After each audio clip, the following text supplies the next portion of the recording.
जय माता दी। दोस्तों यारों, आज हम भगवान भोलेनाथ की जन्म के बारे में बात करेंगे। दोस्तों, भगवान शिव के बारे में ऐसा कहा जाता है कि भगवान शिव त्रिलोक के आदि और अंत के देवता है, जिनके आगे दुनिया की सभी शक्तियां असफल हो जाती है। लेकिन क्या आपको मालूम है आखिर भगवान शिव का जन्म कैसे हुआ था? उनकी माता कौन थी और उनके पिता का क्या नाम था? उन्होंने किस अपनी शिक्षा प्राप्त की थी और किस किस को शिक्षा का दान दिया था? अगर नहीं तो चलिए, क्योंकि इस वीडियो के माध्यम से हम आपके इन्हीं सभी सवालों का जवाब देने वाले हैं, इसलिए प्लीज स्किप किए बिना एंड तक जरूर देखना। और साथ ही अगर आप सब हमारे चैनल भक्ति में शक्ति 8824 को सब्सक्राइब जरूर कर ले और कुछ ज्यादा नहीं, वीडियो को आगे बढ़ाते हैं। दोस्तों, आज सबसे पहले भगवान शिव के जन्म से जुड़ी पहली कहानी यानी शिव पुराण की एक लोकप्रिय कथा के बारे में बताने वाले हैं। शिव पुराण के अनुसार भगवान शिव को स्वयंभू माना जाता है, जिसका मतलब होता है कि भगवान शिव का जन्म स्वयं ही हुआ था। यानी कि इससे एक बात तो साफ हो जाती है कि ना ही भगवान शिव की कोई माता है और ना ही उनके कोई पिता है। इसी कारण से भगवान शिव पंचतत्व से भी परे हैं, जिस कारण से इन्हें मृत्यु का भी कोई भय नहीं है और इनकी मृत्यु कभी नहीं हो सकती। पर अब बात करते हैं विष्णु पुराण में बताई गई भगवान शिव के जन्म से जुड़ी हुई एक और कहानी के बारे में। विष्णु पुराण में बताया गया है कि भगवान विष्णु के माथे से निकलने वाले तेज के कारण भगवान शिव की उत्पत्ति हुई थी और उनके नाभि इसे निकलते हुए तेज से कमल पर विराजमान ब्रह्मा जी का जन्म हुआ था। मगर दूसरी ओर भगवान विष्णु के जन्म के बारे में शिव पुराण में बताया गया है कि एक बार की बात है जब भगवान शिव अपने घुटने मल रहे थे और उनके घुटनों से निकलने वाले मेल से भगवान श्री विष्णु जी का जन्म हुआ था। पर अगर ऐसा हुआ है तो विष्णु पुराण और शिव पुराण एक दूसरे से बिल्कुल अलग है। इस कथा के अलावा भगवान शिव के जन्म की एक और पौराणिक कथा काफी ज्यादा पॉपुलर है, जिसे शायद आपने बड़े बुजुर्गों से सुना होगा। पर अगर नहीं सुना तो आपकी जानकारी के लिए बता दें कि एक बार की बात है जब भगवान विष्णु और परम ब्रह्मा जी के बीच इस बात पर बहस छिड़ गई थी कि आखिर इस संसार में सबसे महान कौन है। और जब भगवान विष्णु और भगवान ब्रह्मा इस बात को लेकर बहस कर रहे थे तो एक जलते हुए खंबे के रूप में महादेव उनके बीच आए थे। दोस्तों, वो दोनों इस रहस्य को नहीं समझ पाए और तभी अचानक से एक आवाज आई जिसने कहा कि जो भी इस खंबे का छोर ढूंढ लेगा वही सबसे महान कहलाएगा। ऐसा सुनते ही ब्रह्मा जी ने एक पक्षी का रूप लिया और खंबे का ऊपरी हिस्सा ढूंढने निकल गए। वहीं विष्णु जी ने वराह का रूप धारण किया और खंबे का अंत ढूंढने निकल गए। बहुत देर तक खोजने के बाद भी दोनों में से किसी को भी खंबे का छोर नहीं मिला और दोनों हर मैन कर वापस से गए। जिसके बाद भगवान शिव अपने असली रूप में आए और फिर भगवान विष्णु और ब्रह्मा जी ने यह मान लिया कि महादेव ही सबसे महान और सा निकल है।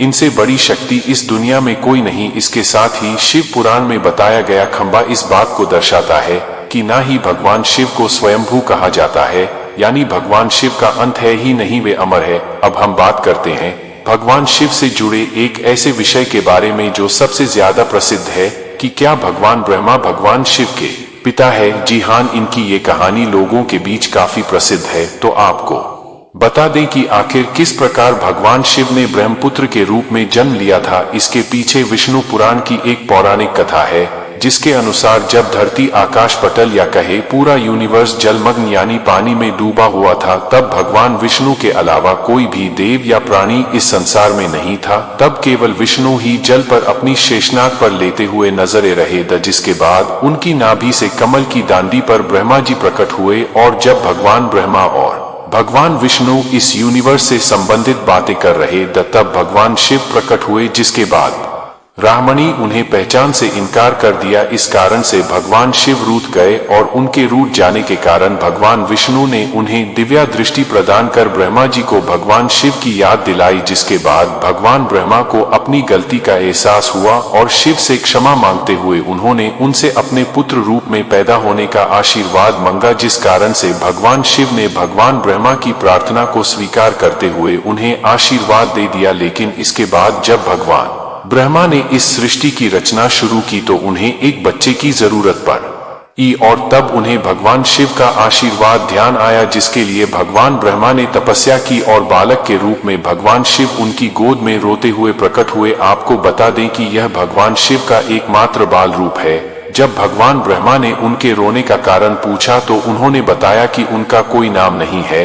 तब भगवान ब्रह्मा ने भगवान शिव का नाम रुद्र रख दिया, जिसका मतलब होता है रोने वाला। पर इसके बावजूद भी भगवान शिव नहीं हुए, इसलिए ब्रह्मा ने उन्हें दूसरा नाम दिया। पर शिव को वो नाम भी पसंद नहीं आया और फिर भी वे चुप नहीं हुए। इस तरह शिव को चुप करने के लिए भगवान ब्रह्मा ने भगवान शिव को 108 नाम दिए, द जो रुद्र, सर्व भाव, उग्र, भीम, पशुपतिनाथ और महादेव जैसे नाम द। और शिव पुराण के अनुसार उनके ये नाम पृथ्वी पर लिखे गए द। इसके बाद बात आती है श्रीमद् देवी महापुराण की। तो श्रीमद् देवी महापुराण में भगवान शिव की माता और पिता के बारे में बताया गया है। श्रीमद् देवी महापुराण के अनुसार देखा जाए तो एक बार जब भगवान नारद जी ने अपने पिता भगवान ब्रह्मा जी से पूछा किस सृष्टि का निर्माण किसने किया है, साथ ही भगवान विष्णु, भगवान शिव और आपके माता पिता कौन हैं, तब भगवान ब्रह्मा जी ने नारद जी को त्रिदेव के जन्म के बारे में बताया। जो बताया वो वाकई चौंका देने वाली बात थी। दरअसल उन्होंने कहा कि देवी दुर्गा और शिव स्वरूप ब्रह्मा के योग से ब्रह्मा, विष्णु और महेश का जन्म हुआ था, यानी प्रकृति का रूप लिए मैन दुर्गा ही हम तीनों की माता है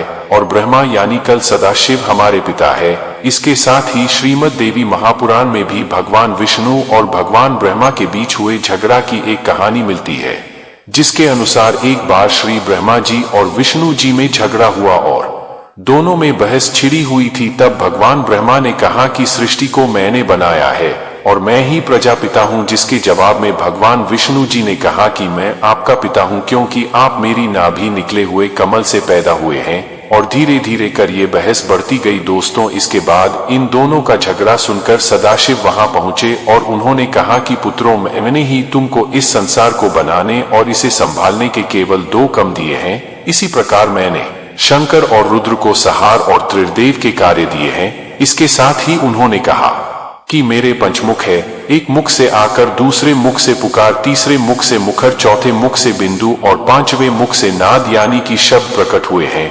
उन्हें परियों को एक साथ मिलाकर देखा जाए तो एक अक्षर ओम बनता है, जिसे आज हम सभी भगवान शिव के मूल मंत्र के रूप से जानते हैं। इतना कहने के बाद भगवान ब्रह्मा और विष्णु दोनों ही समझ गए कि भगवान शिव से ज्यादा शक्तिशाली इस दुनिया में कुछ भी नहीं है और दोनों ने भगवान शिव को प्रणाम किया और चले गए। चलिए दोस्तों, अब जब आप भगवान शिव के बारे में इतना तो जान ही चुके हैं, तो क्या आपको पता है कि आखिर भगवान शिव ने किस शिक्षा प्राप्त की थी और उनके गुरु कौन थे? हम जानते हैं, शायद ही इसका जवाब आप में से किसी को पता होगा, पर जिन्हें नहीं पता उन्हें बता दें कि भगवान शिव स्वयं इस संसार के गुरु माने जाते हैं, जिन्होंने संसार में गुरु शिष्य की परंपरा की शुरुआत की थी। लेकिन अगर सवाल आता है कि आखिर भगवान शिव किसके गुरु थे, तो आपको जरूर जान लेना चाहिए कि हिंदू धर्म के ग्रंथ कहते हैं कि ब्रह्मा जी और शिव जी इस संसार के सबसे पहले गुरु है, जिन्होंने गुरु शिष्य के इस रिश्ते की शुरुआत की थी। जहां भगवान ब्रह्मा ने अपने मानस पुत्रों को शिक्षा प्रदान की थी, वहीं भगवान शिव ने अपना ज्ञान केवल अपने 60 शिष्यों को दिया था, यानी भगवान शिव साक्ष के गुरु द। और वे जिन शिष्यों के गुरु द, उन्हें आज के समय में सप्त ऋषियों का दर्ज दिया गया है। तो दोस्तों, भगवान शिव के जन्म से जुड़े हुए कुछ और भी हो जो आपको मालूम हो तो हमें कमेंट बॉक्स में हमें जरूर बताइए। साथ ही अगर आपको वीडियो पसंद आया हो तो इसे लाइक और चैनल भक्ति में शक्ति 8824 को सब्सक्राइब करना बिल्कुल ना भूल। धन्यवाद। जय माता दी। दोस्तों यारों, फिर मिलते हैं अगले वीडियो में।